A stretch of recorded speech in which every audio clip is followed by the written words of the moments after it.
성경 말씀 보겠습니다. 골로새서 3장 13절입니다. 신약성경 327쪽입니다. 골로새서 3장 13절 한 절 다 같이 한 목소리로 읽도록 하겠습니다. 시작. 누가 누구에게 불만이 있거든 서로 용납하여 피차 용서하되 주께서 너희를 용서한 것 같이 너희도 그러하고. 아멘. 제가 이 담임 목사님께서 이제 안식월을 가시면서 부목사들 이제 설교를 언제 누가 어떤 설교를 할 건지를 배치를 했습니다. 그래서 공평하게 딱딱딱 할 수 있도록 배치를 했는데, 배치를 하다 보니까 주일날 이 1, 2부 예배 때 내가 설교를 해야 되는 날이 오늘이구나. 그리고 주일학교 공과로서는 20과, 그리고 단원으로서는 6단원입니다. 하나님의 용서하심을 닮은 성품이라는 단원인데, 그러면서 이제 첫 번째 시간으로 용서라는 이제 주제를 가지고 있습니다. 용서라는 단어를 딱 들었을 때 처음에는 이 본문을 대충 쓱 보고 나서는 용서, 그래, 우리가 용서해야죠, 용서합시다. 그리고 왜 용서해야 됩니까? 이러하니까 우리가 용서해야 됩니다 하면은 설교하면 이제 딱 전체 틀이 딱 맞춰지겠구나라고 아주 쉽게 생각했습니다. 아주 편안하게 생각했습니다.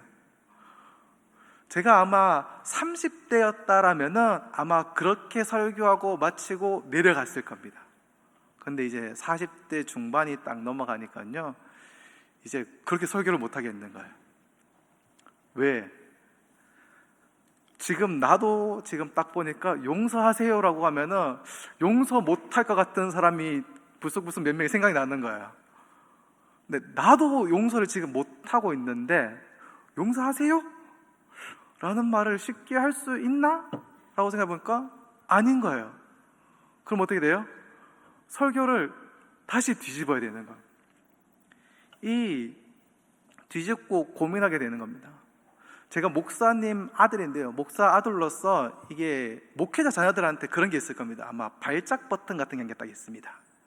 뭔지 아세요? 발작 버튼 딱 누르면 이런 게 하나 있습니다. 뭐냐면은 목사 아들이 그럼 되나? 이게 목사 아들도 그렇지만은 뭐 장로님 아들 딸들, 권사님 아들 딸들도 같이 통칭되기도 하는데요, 이게 목회자 자녀들이 조금 더 유독 더 심해 보입니다. 왜냐면은 이 일로 어려움을 당한 일들이 좀 많습니다. 생각보다 많습니다. 그래서 제가 알고 있는 PK라고 얘기하거든요. 목회자 자녀들. 목회자 자녀들이 다 공통적으로, 그러니까 일단 최소한 제가 알고 있는 목회자 자녀들은 전부 다 이게 발작 버튼이었습니다. 목사님 아들이, 목사님 딸이 그러면은 겉으로는 평온하게 예 하고 지나가야, 근데 이제 뒷골이 쫙 올라오면서 이제 속에서 부부부부 끓이거든요. 왜 이게 발작 버튼이 되었느냐 하면은 다른 데 있는 게 아니거든요.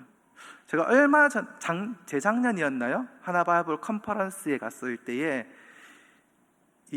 거기서 이제 하나바이블을 시연하면서 얘기하시는 전도사님이 한 분 계셨습니다. 그 전도사님이 얘기하시면서 그 얘기를 하거든요. 딱 동일한 얘기였습니다. 뭐였냐면은 여러분 설교하고 얘기하실 때 애들 집중 안 하고 막 떠들고 산만하게 그랬죠? 그럼 방법이 딱 있습니다. 뭐냐면은 딱 보고 목사님 딱 보고 너 목사한테 그럼 되나? 조용히 해! 그럼 어떻게 될까요? 목사님 아들 별로 안 떠들었어요. 별로 안 했어요. 그냥 웅성웅성 했어요. 근데 딱 하자마자 걔가 혼나면서 옆에 있는 아들이 같이 덩달아 같이 조용해진다는 거예요. 자, 어떻게 될까요? 그 얘기를 들은 목회자 자녀들 혹은 중직자 자녀들 어떤 마음이 들까요? 나 그렇게 떠들지도 않았는데? 나 별로 안 했는데? 나 가만히 있었는데 왜 내한테? 근데 이 말을 왜 그렇게 얘기하냐면은 다른 사람들은 어떻게 해요? 혼내면 교회 안 나옵니다. 떠납니다. 그냥 내가 뭐 하려고 하면서 주일학교에서 딴 데 가버립니다. 그런데 중직자 자녀들도 가끔 떠나는 경우도 있긴 하겠지만은 최소한 목사님 아들은 절대로 못 떠납니다. 어딜 가지를 못하는 겁니다. 그러니까 어떻게 해요? 걔를 타겟으로 삼아서 혼을 내면은 다른 아이들까지 덩달아 같이 혼내는 효과가 되면서 걔들은 자기가 혼난 거 아니니까, 하지만 혼나니까 순간 해가지고 진정이 된다라는 겁니다. 그럼 어떻게 돼요? 듣는 목사님 아들은 상처가 되는 거. 너 왜? 물론 이 전도사님이 다시 이 애들을 불러가지고 중직자 자녀나 아니면은 목사님 아들 딸들 불러갖고, 야, 네 일부러 그랬는 거 아니지? 하면서 다독거려주고 뭐 먹을 것도 사주고 그렇게 하면 된다라고 얘기합니다. 물론 그렇게 해주면은 참 그래도 감사해요. 내가 뭐 그랬는 게 아니고 그냥 그래서 그랬구나라고 이해가 되고 넘어갈 수 있어요. 근데 대부분의 경우는요, 혼나고 끝나요. 다독거리는 게 없거든요. 그게요, 한두 번 일어나고 끝날까요? 아니요. 그게요, 사역자들만 그렇게 얘기할까요? 아니요. 여기 계시는 장로님, 권사님, 집사님들도 아마 그런 얘기 한 번쯤 해본 적이 있을 겁니다. 괜히 혼내대는데 괜히 얘들 혼내지 못하니까 그래도 내 아는 누구 아들 딸이니까, 야, 니 그러면 안 되지, 좀 조용히 하고, 야, 옆에 좀 친구도 좀 그렇게 하고, 그랬을 겁니다 아마. 그게요, 이 목회자 자녀들은 진짜 심각한 발작 버튼이거든요. 그래서 그 얘기 딱 들었을 때요, 그 전사님이 시연하면서 얘기하는데 순간 딱 듣자마자 뒷골이 쫙 당기면서 진짜 그랬습니다. 제가 그때 나이 40이 넘었을 때거든요. 40이 넘어서도 그 얘기를 듣는데 겉으로는 평온하게 또 그래 이렇게 하는구나, 그러면 안 되는데, 왜? 내가 상처받았던 적이 있으니까. 근데 그럼에도 불구하고 속에서 여전히 부글부글거리는 게 있었던 거예요. 이게요, 동일하게 이 발작 버튼이라는 이 표현을 그대로 용서로 가져오면 어떻게 될까요? 용서의 이 발작 버튼 어떤 걸까요? 쉽게 하면은 우리한테 이런 겁니다. 야, 믿는 사람이니까 용서해야지. 네 교회 다닌다면서. 야, 누구 예수님께서 너 사랑하라고 그랬다면서. 야, 원수도 사랑하라고 그러는데, 야, 그거 좀 용서해 주지 와 그러는데. 여러분 어떻습니까? 그 얘기 들었을 때, 아니 잘못은 제가 있는데, 잘못은 저 사람이 있는데 용서는 나보고 하래요. 하나님 믿으니까 용서하래요.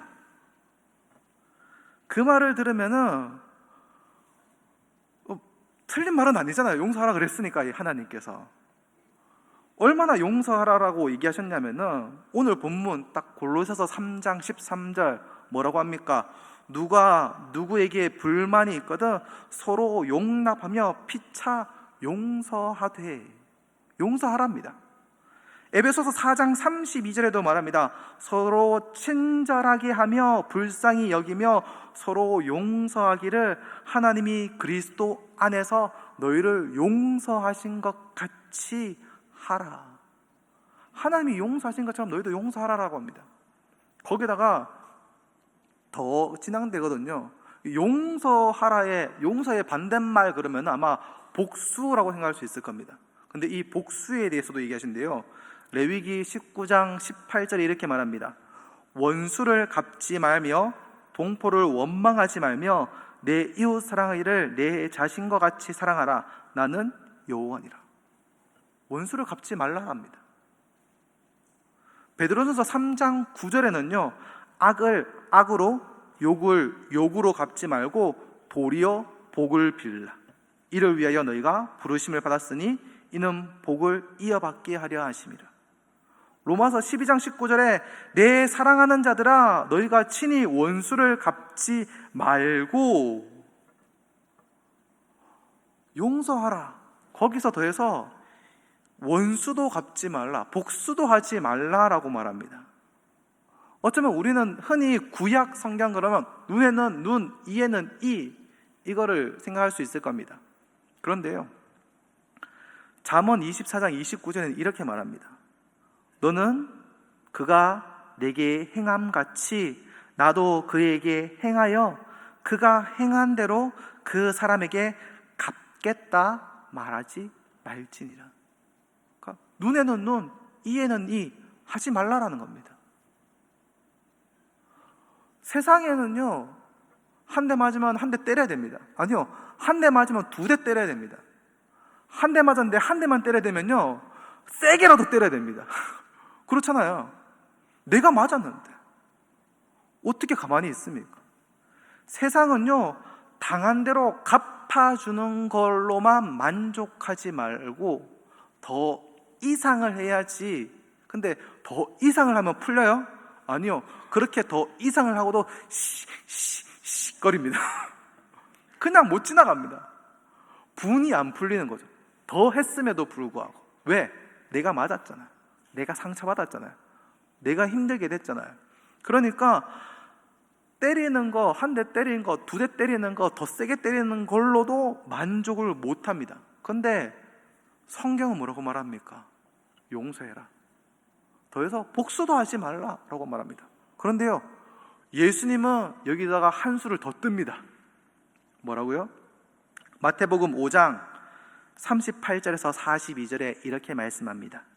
또 눈은 눈으로 이는 이로 갚으라 하였다는 것을 너희가 들었으나 나는 너희에게 이르노니 악한 자를 대적하지 말라. 누구든지 내 오른편 뺨을 치거든 왼편 또 돌려대며 또 너를 고발하여 속옷을 가지고자 하는 자에게 겉옷까지도 가지게 하며 또 누구든지 너로 억지로 오리를 가게 하거든 그 사람과 심리를 동행하며 네게 구하는 자에게 주며 네게 꾸고자 하는 자에게 거절하지 말라. 뭡니까?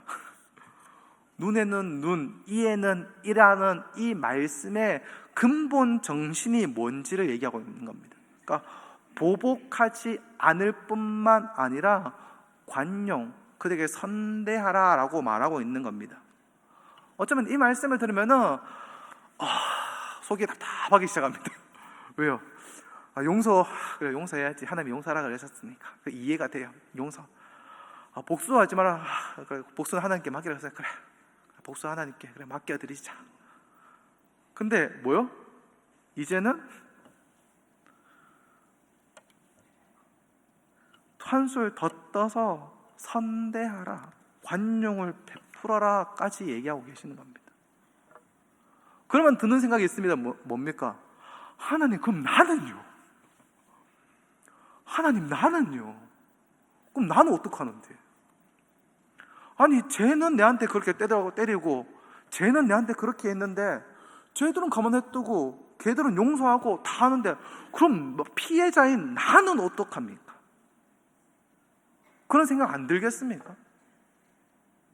근데 하나님께서는요, 예수님께서는요, 여기다가 이제 폭탄 한 개 더 터뜨립니다. 마태복음 5장 34절에 이렇게 말합니다. 또 내 이웃을 사랑하고 내 원수를 미워하라 하였다는 것을 너희가 들었으나 나는 너희에게 이르노니 너희 원수를 사랑하며 너희를 박해하는 자를 위하여 기도하라. 주여, 그러죠. 사랑하고 거기다가 뭐요? 박해하는 자를 위해서 기도까지 하래요. 사랑하고 거기다 그 사람이 잘 되도록 기도까지 하라는 겁니다. 이게 원수를 사랑하고 기도까지 하라, 참 좋은 말입니다. 그런데 내가 피해자잖아요. 내가 상처받았잖아요. 내가 용서해야 되는 사람이잖아요. 그런데 뭐요? 그러면은 하나님은 나에게 상처받던 그 사람 편입니까? 내 편입니까? 그 생각 안 드세요? 아니, 하나님께서, 예수님께서 그래 힘들지, 그래 그래도 어쩌겠노, 내가 너 함께 하고 있어, 너 도와주고 있잖아, 그래 그래도 계속 이러고 있으면 네가 힘드니까 또 용서해. 용서하는 게 어떻겠니? 용서해줘. 내 너 아픈 거 알아. 그래, 그치? 토닥토닥. 그러시면 얼마나 좋아요. 그렇게 해주면 얼마나 좋아요. 근데 하나님께서 성경에서 계속 얘기한 거, 용서해라, 복수하지 마라, 관용해라, 사랑해라, 기도해라. 그럼 피해자인 나는 뭐가 되는데요? 그래서 어쩌면은 우리가 이 용서하라라고 하는 말을 쉽게 다 다른 사람에게 하면 안 된다라는 겁니다. 조금 우리가 조심할 필요가 있습니다. 그러니까 내가 나에게 그래 용서해야지, 용서하자, 하나님께서 용서하라고 하셨으니까 용서하자, 그거는 괜찮습니다. 왜요? 하나님께서 명령하셨고 말씀하셨고 나에게 얘기하신 거니까.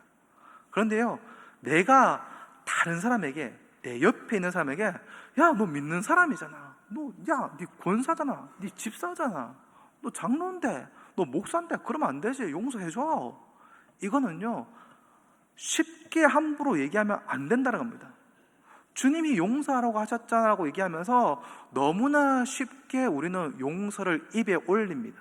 그런데요, 이 용서라는 것이요, 당연시, 어쩌면 당연시라기보다는 다른 사람에게 너무나 당연하다든지 무조건 해야 된다는 듯이 요구할 수 없다라는 겁니다. 그러니까 내가 나에게 할 수는 있지만은 내가 다른 사람에게 요구할 수 있는 권리는 없다라는 겁니다. 하나님이 나에게는 말씀하셨어요, 용서하라고. 근데 내가 다른 사람에게 너 용서해 라고 할 권리는 없다라는 겁니다. 이 이상적인 삶이잖아요. 어쩌면 내가 다른 사람을 용서하고 사랑하고 그 사람을 위해서 기도하는 거 하나님께서 원하시고 어쩌면 이상적인 삶입니다.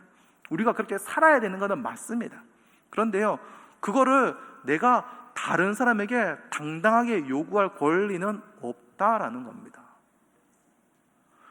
상처 났잖아요. 마음이 아프잖아요. 지금 해집어져 있잖아요. 근데 거기다가 용서해 그러면요, 상처 난데 소금 뿌리는 격이거든요. 상처 난데 해집는 거거든요. 상처 났고 아픈데 거기다 칼 또 쑤시는 겁니다. 용서해라라는 그 말이. 왜요? 우리는 어쩌면은 가끔 그런 상처 있고 힘들고 어려울 때에 그래도 마음 다독거리고, 그리고 다독거려가지고 조금 가라앉혀놨습니다. 조금 이제 겨우 가라앉혀놨습니다. 어쩌면 흙탕물에 흙이 막 섞여져 있고 엉망되어 있다가 이제 겨우 마음 가라앉혀갖고 이제 싹 흙탕물이 가라앉아갖고 위에는 그래도 깨끗한 물, 밑에는 가라앉아 있는 그 상태에서 누가 갑자기 왔고 야 용서해야지 이렇게 보면요, 이게 흙탕물 다시 섞어버리는 겁니다. 그럼 어떻게 돼요? 다시 흙탕물 뿌옇게 변해버리는 겁니다. 그러면요, 이 상처가 헤집어져 있는 게 이로 말할 수가 없는 겁니다. 용서를 해야 되는 건 알고 있지만, 용서할 거는 맞지만은 우리가 다른 사람에게 용서하라고 헤집을 권리는 없다라는 거. 왜요? 내가 옆에 사람에게 용서하라고 그냥, 이거는 다독거리는 게 아니잖아요. 지금 얘기하는 용서하세요, 용서해야 됩니다, 명령이잖아요. 그거는요, 이 사람에게 상처를 다시 또 헤집어 버리는 겁니다. 그 말은 무엇입니까? 내가 또다시 이 사람에게 상처를 주는 사람이 됐다는 겁니다. 그러니까 맞는 말이잖아요. 성경에서 얘기하는 맞는 말이잖아요. 용서하라, 그 사람을 원수를 사랑해라, 그 말을 하고 있습니다. 하지만 그 말을 내가 이 사람에게 던짐으로 인하여서 도리어 그 사람의 상처가 더욱더 심화되고 더욱더 상처가 일어나게 되고, 어쩌면은 그냥 잊어버리고 덮어두려고 했던 그 덮어놨던 것을 헤집어버림으로 인해서 상처가 다시 일어나면서 다시금 상처받던 일, 결국에는 내가 2차 피해자를 만드는 일이 되는 겁니다. 그러니까 용서를 말하면서 내가 용서받아야 되는 사람이 되어버리는 일들이 일어나게 되는 것이죠. 그래서 우리가 용서를 얘기할 때에 조심해야 됩니다. 강요의 문제가 아니라 그 사람의 상처가 좀 진정되었을 때까지 우리가 기다릴 수 있는 사람이 되어야 되는 거죠. 인내할 수 있어야 됩니다. 그 사람이 다시금 그 사람을 용서해 줄 수 있도록, 자유로워질 수 있도록 용서할 수 있을 때까지 조금 기다려줘야 됩니다. 근데 기다려주지 않고 갑자기 와갖고 용서해라 이렇게 버리면은 너무나 마음이 아픈 거죠. 그러니까 우리가 조심해야 되는 거, 강요의 문제가 아니라 그 사람이 다시금 용서의 자리로 올 수 있도록 우리는 기다려줘야 된다는 겁니다. 또한 계속 얘기하는 것은 무엇입니까? 그럼에도 불구하고 우리는 용서의 사람이 되어야 됩니다. 궁극적인 목표죠. 우리가 용서의 사람이 되어야 하는 것은 분명하게 맞습니다. 왜 용서해야 되느냐? 아까 성경 말씀 쭉 다 읽었잖아요. 용서해야 되는 원리, 용서해야 될 이유들 성경 말씀에서 다 얘기하고 있습니다. 그런데 여기서 한 가지를 더하면요, 용서해야 되는 이유가 한 가지가 더 있습니다. 뭐냐면은 용서를 못하고 있으면은 그게 어떻게 될까요? 내 마음 가운데 계속 있는 거예요. 그럼 그 사람 볼 때마다 계속 부뚝부뚝거리죠. 그 사람이 잘 되면 어때요? 내한테 그렇게 했는데도 저렇게 잘 되나? 그렇잖아요. 내한테 그렇게 했는데 어떻게 저게 잘 될 수 있나? 하나님 살아계신 거 맞나? 어떻게 이런 일이? 잘못되면은 아이고 그래 꽃이다 잘 됐다. 그래 그럴 줄 알았다. 그렇게 되잖아요. 근데요 이게요 그 정도로 끝나면 괜찮은데요, 이게 자칫 잘못하면은 거기서 더 심해지면요, 그 사람, 나에게 상처 준 그 사람 때문에 내가 계속 끌려다니는 겁니다. 왜요? 나의 시선이 그 사람에게 집중되어져 있거든요. 그 사람이 잘 되는 거, 잘못되는 거, 그거 하나만 계속 바라보고 그걸로 내가 일희, 일비, 기뻐했다가 슬퍼했다가 우울했다가 즐거웠다가 왔다 갔다 거리는 겁니다. 왜요? 내가 뭐 때문에 아니라 그 상처 준 그 사람 때문에. 그게 더 진행되면 어떻게 될까요? 이제는요, 다른 사람이 나에게 선을 베푸고 나에게 사랑을 줘도요, 그게 사랑인 줄 모르게 되는 상태까지 벌어지게 됩니다. 더 진행이 되면요. 그럼 뭐요? 결국 내가 불행해지는 겁니다.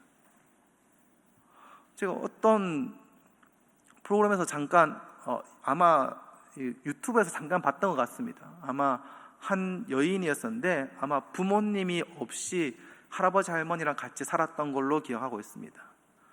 그분이 있으면서 살면서 그런 생각을 했다고 합니다. 그러니까 할아버지 할머니랑 같이 살고 있으니까 어렵다고 와가지고 도와주는 사람들이 있었답니다. 근데 일회성 한 번만 도와주고 가는 사람들이 대부분이죠, 보통은.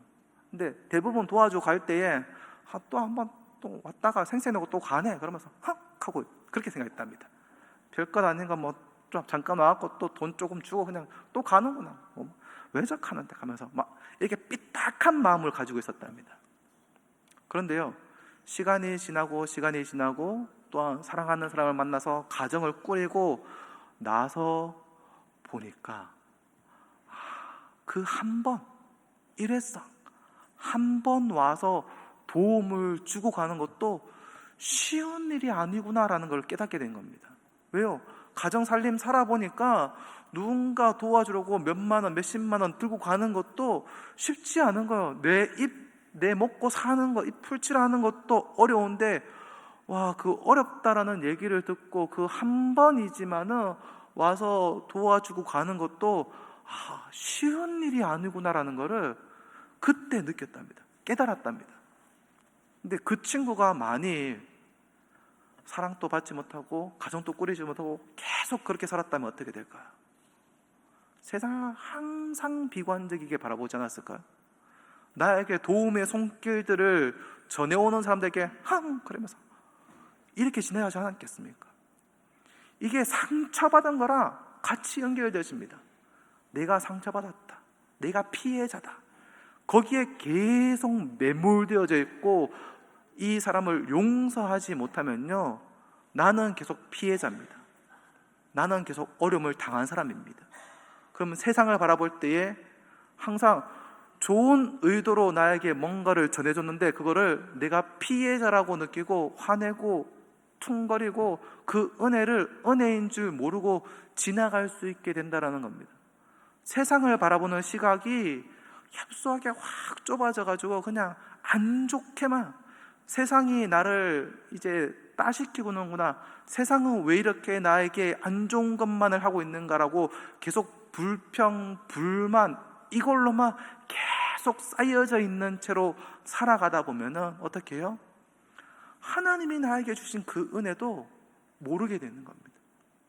다른 사람이 나에게 베풀어 주신 그 사랑도 모르고 지나가는 겁니다. 그럼 나의 삶이 어떻게 해요? 피폐해지는 거죠. 그런 삶을 살아갈 수밖에 없습니다. 그렇기 때문에 성경에서 얘기하고 있는 것이 무엇입니까? 용서해라 라는 겁니다. 하나님께서 우리에게 가장 좋은 것을 주시는 분이시잖아요. 나에게 가장 좋은 것을 주시는 분께서 나에게 말씀하시기를 뭐해라? 용서해라. 왜요? 그게 나에게 가장 좋은 거니까. 지금 당장은 내가 용서하기 어렵고 힘들고 상처받았고 어려울지 모르지만은 하나님께서 나에게 가장 좋은 것을 주시는 분임을 내가 확실하게 믿는다라면은 하나님이 나에게 말씀하신 그 용서를 할 수 있어야 되는 겁니다. 아니, 해야 되는 거죠. 자, 여기까지 들으면은 생각해 봅시다. 다시금 나에게 한번 물어봅시다. 내가 나에게 그럼 나는 용서할 수 있는가? 나 용서할 수 있을까? 내가 그 사람 용서할 수 있나? 오늘 설교 제목이 뭔지 아세요? 나는 못합니다. 이 얘기를 다 듣고 또 설교를 다 준비했던 이까지 준비하고 나서도 내가 나에게 물어봤어요. 용서할 수 있니? 못할 것 같은데. 내가 나에게 질문하고 내가 답했을 때 나는 못할 것 같은데 였습니다. 모든 걸 알고 있잖아요. 내가 설교를 준비하고 다 알았잖아요. 그럼에도 불구하고 용서할 수 있느냐라고 했을 때에 용서할 수 있을까? 였습니다. 쉽지가 않은 거예요. 그러니까 알고 있는 거랑 깨달은 거랑 이거랑 이 용서를 또 하는 거랑은 또 다른 문제인 것처럼 느껴지는 겁니다. 과연 내가 용서할 수 있을까? 거기에 대한 대답이 오늘 제목이 나는 못합니다. 나는 못합니다 했습니다. 근데 우리가 할 수 있게 만드는 또한 이야기들을 하나님께서 성경 곳곳에 또한 넣어놨습니다. 왜요? 마태복음 18장이 있는데요. 이게 오늘 본문인 골로새서와 함께 이 오늘 공과의 또 다른 본문이 마태복음 18장입니다. 이 18장에 무엇을 얘기하고 있냐면은 만달란트 빚진 자에 대한 이야기를 하고 있습니다. 우리가 너무나 잘 알고 있죠. 만달란트 빚진 자가 있었는데 주인에게 잡혀갔습니다. 갚아라 그러니까 제가 돈이 없습니다. 근데 내가 어떻게든 갚겠습니다. 근데 이 사람이 일평생 일해도 벌지 못하는 돈인 겁니다. 그러니까 절대로 갚을 수 없는 그 돈이죠. 근데 열심히 일해서 갚겠대요. 근데 주인이 그거를 불쌍히 여겨서 탕감해 줍니다. 근데 탕감받고 돌아가는 길에 자신에게 100데나리온 빚진 자를 만나게 됩니다. 그래서 그 사람을 만나서 어떻게 했습니까? 갚아라. 그러니까 내 지금 돈 없는데 열심히 일해서 갚을게. 한 번만 기다려줘. 좀 기다려줘 그랬습니다. 근데 아니 지금 당장 갚아라고 감옥에 집어넣어 버립니다. 그 일이 주인에게 다시금 귀에 들어갑니다. 귀에 들어갔을 때 주인이 어떻게 했습니까? 어차피 빚 탕감해 주는 거는 내가 탕감해 줬는 거고 뭐 그거 탕감해 주는 건 내하고 상관없지 하고 지나갔을까요? 우리가 너무나 잘 알고 있다시피 아닙니다. 어떻게 해요? 마태복음 18장 32절 33절에 이렇게 말씀합니다. 이에 주인이 그를 불러다가 말하되 악한 종아, 내가 빌기에 내가 내 빚을 전부 탕감하여 주었거늘 내가 너를 불쌍히 여김과 같이 너도 내 동료를 불쌍히 여김이 마땅하지 아니하냐. 그러니까 불쌍히 여기는 게 마땅하다라고 얘기합니다. 여기서 불쌍히 여기다라는 것은요, 그 단순히 마음만 불쌍해 이런 걸 말하는 게 아니라 빚 탕감하는 거, 좀 더 얘기하면은 오늘 주제로 접목시키면은 용서를 얘기하고 있는 겁니다. 내가 너 용서해줬잖아. 그럼 너 용서해줘야지 라는 겁니다. 그게 어떡하다? 마땅하다라고 얘기합니다. 근데 세상은 어떻습니까? 세상은요 마땅하지 않습니다. 이 사람이 내 빚 탕감해준 거랑 내가 이 사람 빚 탕감해준 거랑 전혀 별개입니다. 아무런 관계가 없습니다. 이 사람이 나를 용서해줬다고 해서 내가 이 사람을 용서해줘야 될 이유도 없습니다. 별개의 일이니까요. 세상은 그렇습니다. 근데 성경은요, 내가 너 탕감해줬잖아. 내가 너 용서해줬잖아. 그러니까 너 용서해줘야 돼. 그게 마땅해, 당연해 라고 말하고 있는 겁니다. 세상은 용서받은 것은 아무 상관없지만은 용서받았다고 용서해야 돼, 반드시 용서해야 되는 법은 없지만 성경은 용서받은 자가 용서한다. 그로 인해서 너희가 용서함으로 인해서 너희가 예수님의 제자인 줄 세상 사람들이 알게 될 거다라고 말씀하고 있습니다. 그 용서가 너희들을 세상에서 하나님의 자녀라는 것을 알려주게 될 거라고 얘기합니다.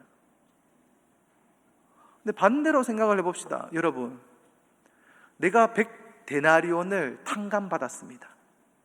그러면은 10,000달란트를 탕감해 줄 수 있을까요?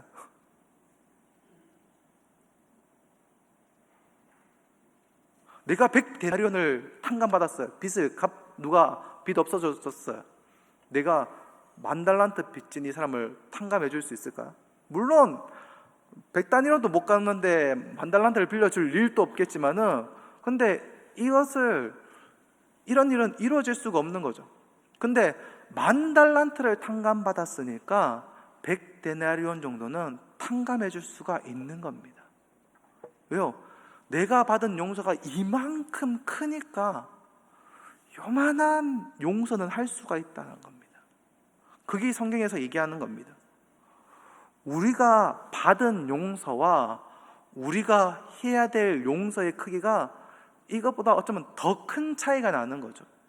그냥 10,000달란트, 100데나리온이 아니라 수천만 달란트랑 1데나리온, 아마 그것보다 더 클 겁니다. 그 정도의 차이가 있는 겁니다. 그래서 우리가 받은 용서는 무한되고 우리가 해야 될 용서는 조그만한 겁니다.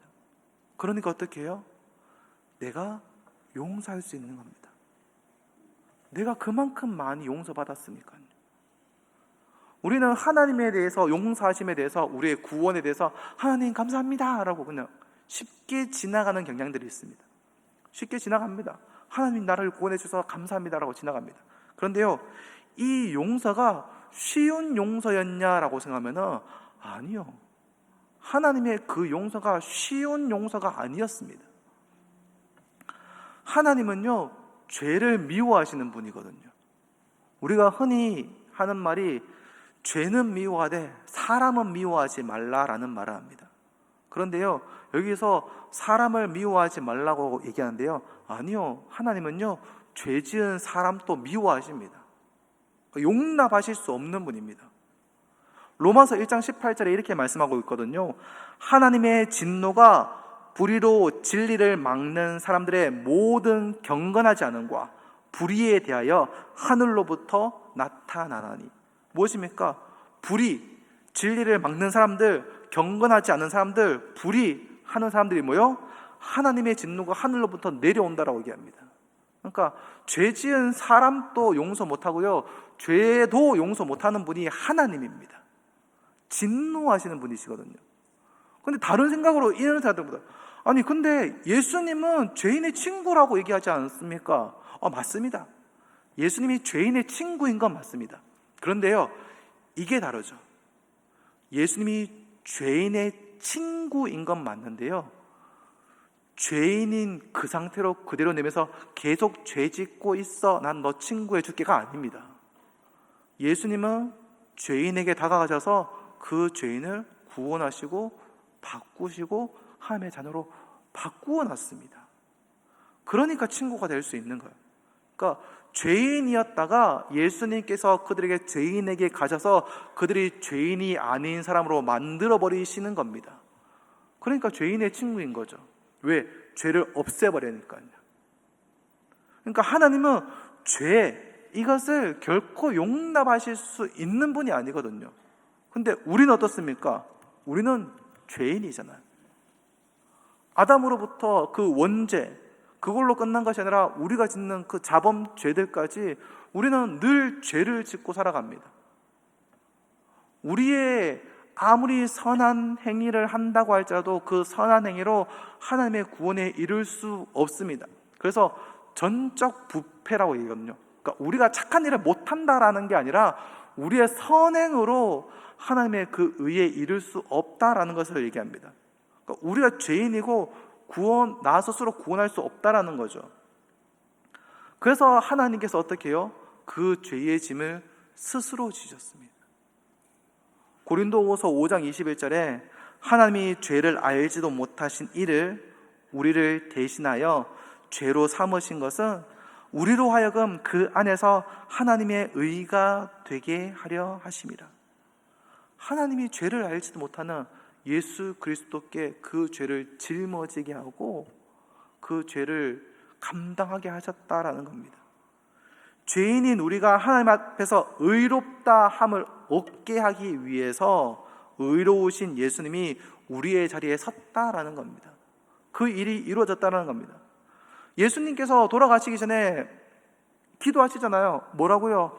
하나님 원하오니 이 잔을 내게서 옮겨주십시오. 그냥 고통이 힘들어서요? 아파서요? 십자가가 어려워서? 아니요. 죄를 미워하시고 분노하시는, 진노하시는 그 하나님을 심판관으로 내가 만나고 싶지 않습니다라는 겁니다.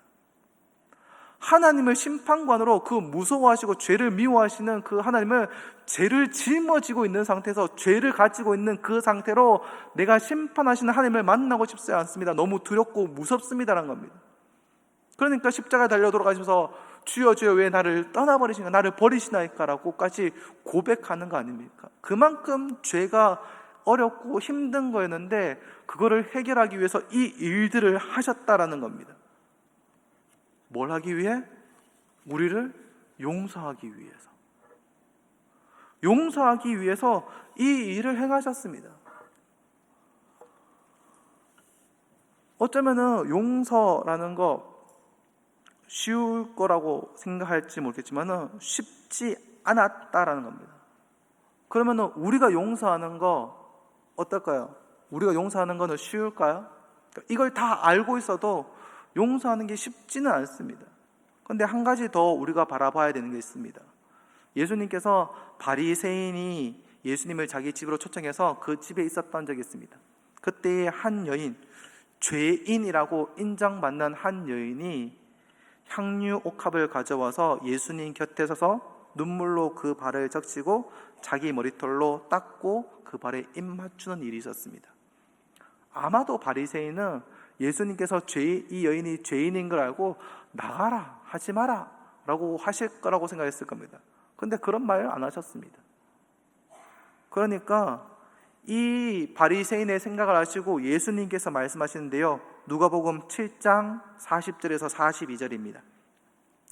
예수께서 대답하여 이르시되 시몬아, 내가 내게 이를 말이 있다 하시니 그가 이르되 선생님 말씀하옵소서. 이르되 빚 주는 사람에게 빚진 자 둘이 있는데 하나는 500데나리온을 빚졌고 하나는 50데나리온을 빚졌는데 갚을 것이 없으므로 둘 다 탕감해 주었으니 둘 중에 누가 그를 더 사랑하겠느냐? 누가 더 사랑하겠습니까? 시몬이 대답합니다. 많이 탕감받은 자입니다. 많이 탕감받았으니까 많이 감사할 겁니다 라고 얘기합니다. 그러면서 예수님께서 이어서 얘기하실 때에 여자를 보시면서 이 여자를 보느냐, 이 여자는 바리새인, 네가 왔을 때는 너는 나에게 물 씻을 물도 안 줬는데 이 여인은 나에게 와서 발을 적시고 몰로 턴다, 이렇게 한다, 이런 일을 한다라고 얘기합니다. 생각해 봅시다. 바리새인은 죄인일까요? 죄인이 아닐까요? 이 여인은 죄인일까요? 죄인이 아닐까요? 이 말씀이 500데나리온 빚졌고 50데나리온 빚졌으니까 누구는 많이 빚졌는 사람이고 누구는 적게 빚졌는 사람이다. 바리새인은 적게 빚졌는 사람이고 이 여인은 많이 빚졌는 사람이라고 얘기하는 걸까요? 아니요. 이 말씀은 그걸 얘기하는 것이 아닙니다. 둘 다 죄인입니다. 다 죄인입니다. 그런데요, 무엇이 다르냐면은 많이 사함 받은 자로 여기는 자가 있고 적게 사함 받은 자로 여기는 자가 있다라는 겁니다. 이 여인은 내가 죄인인 걸 알고 내가 사함 받는 것이 많이 사함 받았다는 걸 알고 있습니다. 근데 바리새인은 나는 의인이고 잘하고 있으니까 사함 받을 게 없다라고 생각합니다. 아니 어쩌면은 다른 방언로는 나는 조금만 사함 받으면 된다라고 생각할지도 모를 겁니다. 무엇을 얘기하는 겁니까? 내가 하나님의 용서를 많이 받았다라고 생각한다면, 내가 하나님께서 나를 정말 사랑하시고 정말 그 십자가를 지시기까지 나를 사랑하셨구나, 나를 용서하셨구나 라는 것을 내가 절절하게 느낀다면요, 나에게 조금 실수하고 나에게 상처 주고 나에게 잘못된 그 가해자를 하나님께서 나에게 이렇게까지 용서해 줬는데 저 사람 정도는 내가 용서해 줘야지 가 될 수 있는 겁니다. 근데 내가요, 나는 용서받은 게 없는데, 나는 잘 살고 있었는데, 나는 의인인데, 이렇게 생각하면요 용서해 줄 수 없는 겁니다. 왜요? 난 용서받은 게 별로 없는데. 내가 10,000달란트 탕감받으면 100데나리온을 탕감해 줄 수 있지만은 내가 100데나리온을 탕감받았는데 10,000달란트를 탕감해 줄 수가 없잖아요. 마찬가지인 거죠. 내가 하나님께 어떤 용서를 받았는지를 정확하게 알고 깨닫고 느끼고 체험하게 되면은 용서는요, 누가 야 용서해야지 라고 하지 않더라도 용서를 할 수 있게 되는 겁니다. 그러니까 내가 억지로 하는 것이 아니라 용서를 할 수 있게 되는 거죠. 그래서 우리가 어떻게 해요? 하나님께 기도해야 되는 게 그거죠. 내 마음 가운데 용서할 수 있는 마음이 없을 때, 용서하고자 하는 마음이 없을 때에 하나님, 나에게 하나님의 그 용서를 깨닫게 해주십시오. 하나님의 그 용서를 깨달아서 이제 나에게 용서할 수 있는 너그러운 마음을 주십시오. 여유 있는 마음을 주십시오. 우리가 그렇게 기도해야 되는 겁니다. 우리가 이렇게 용서받을 수 있는 것, 어쩌면은 여기에 대한 말했던 내가 용서받은 게 크니까 용서할 수 있다라는 것은요, 어쩌면 그 원인을 찾을 수 있는 게 아마 창세기일 겁니다. 요셉, 너무나 잘 알고 있는 요셉. 요셉 어땠습니까? 그 형들에게 팔려서 종되었고 노예 생활하고 어디요? 감옥까지 들어갔습니다. 요셉이 그의 형들을 다 나중에 용서합니다. 근데 그 용서했는 시점이 언제일까요? 종으로 팔려 보디발의 집에 있을 때요? 아니면 억울한 누명 쓰고 감옥에 있을 때요? 그때 용서했을까요? 저는 아니라고 생각합니다. 저는요, 아마 감옥에서 나올 때까지도 요셉의 그 밑바닥 어딘가에는 그 형들을 용서할 수 없는 무언가가 있었을 거라고 생각이 됩니다. 왜 그렇게 생각하냐면은 창세기 41장 51절에 이렇게 말씀합니다. 요셉이 그의 장남의 이름을 므낫세라 하였으니 하나님이 내게 내 모든 고난과 내 아버지의 온 집의 일을 잊어버리게 하셨다. 그러니까 어떻게 해요? 그 전까지는 내가 잊어버리지 못하고 있었다라는 겁니다. 내가 총리가 되고 가정을 꾸리고 이제 자녀를 얻고 나니까 하나님께서 이 일을 위해서 계속 준비하고 계셨구나. 하나님의 은혜가 크구나. 하나님이 이 일을 위해서 나를 이 고난의 길을 걷게 하셨구나라는 것을 깨닫고 느끼고 하나님의 그 은혜를 느끼니까 내 마음에 여유가 생기니까 어떻게 해요? 이제 그 아버지의 일들, 그 일들을 잊어버릴 수 있게 된 겁니다. 왜요? 하나님의 사랑이 크니까. 우리 또한 마찬가지일 겁니다. 하나님의 사랑이 크심을 느끼게 되면 용서할 수 있게 되는 겁니다. 나는 못합니다. 나는 할 수 없습니다. 하지만 하나님께 그 사랑을 느끼고 알게 되면 할 수 있게 되는 겁니다. 그런데 또 여기서 드는 생각이 있습니다. 무엇이요? 그러면은 무조건적으로 용서하느냐? 근데 생각을 해야 됩니다. 무조건적인 용서가 맞느냐라는 겁니다. 세상 사람들은 우리에게 그 무조건적인 용서를 요구하거든요. 그런데요, 무조건적인 용서가 사랑인지를 한번 살펴보아야 됩니다.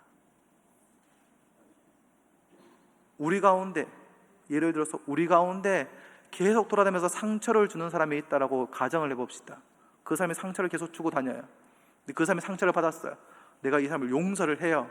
그러면 끝날까요? 아니요. 그 사람이 상처를 주고 있다라는 것을 알려줘야 되는 게 우리의 의무입니다.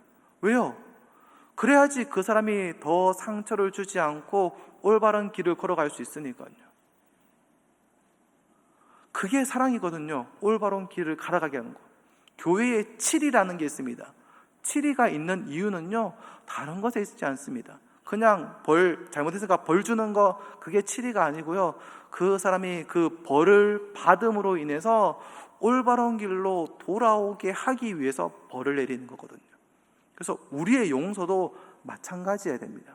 그냥 무조건적으로 덮어주는 용서가 아니라 경우에 따라서는 용서는 하지만 그 죄에 대한 그 벌은 받게 해야 되는 경우들도 있다라는 겁니다. 그래서 우리가 이거를 기억해야 되는 거죠. 함의 사랑, 함의 용서, 그것이 없다면 나는 용서할 수 있는 사람이 아닙니다. 하지만 하나님의 사랑, 하나님의 용서가 있기에, 그 크신 하나님의 그 용서가 있기에 내가 다른 사람을 용서할 수 있는 겁니다. 그리고 용서하기에, 그 사람을 사랑하기에, 그 사람을 위해서 경우에 따라서는 그 사람을 위하여서 벌을 내리기도 하고 조언을 하기도 하고 이야기를 하기도 해야 한다는 겁니다. 그것이 우리가 해야 되는 용서라는 겁니다. 저와 여러분들이 기억했으면 좋겠습니다. 내가 지금 또 용서하지 못하고 있는 사람이 있다면, 하나님, 내가 이 사람을 용서할 수 있는 자가 되게 하여 주옵소서. 이 사람을 용서할 수 있는 마음의 여유 있는 사람이 되게 해 주십시오. 저와 여러분들이 그런 마음의 여유를 가지고 하나님의 사랑을 느끼고 용서할 수 있는 자가 되기를 주님의 이름으로 축원합니다. 기도하겠습니다. 하나님 아버지, 감사합니다. 우리가 주님의 사랑을 느끼고 살아가는 자가 되게 하여 주셔서, 주님의 사랑을 느끼는 자가 되게 하여 주셔서, 그래서 나의 마음의 여유를 통하여서 다른 사람을 용서할 수 있는 하나님의 자녀가 되게 하여 주옵소서. 예수님 이름으로 기도합니다. 아멘.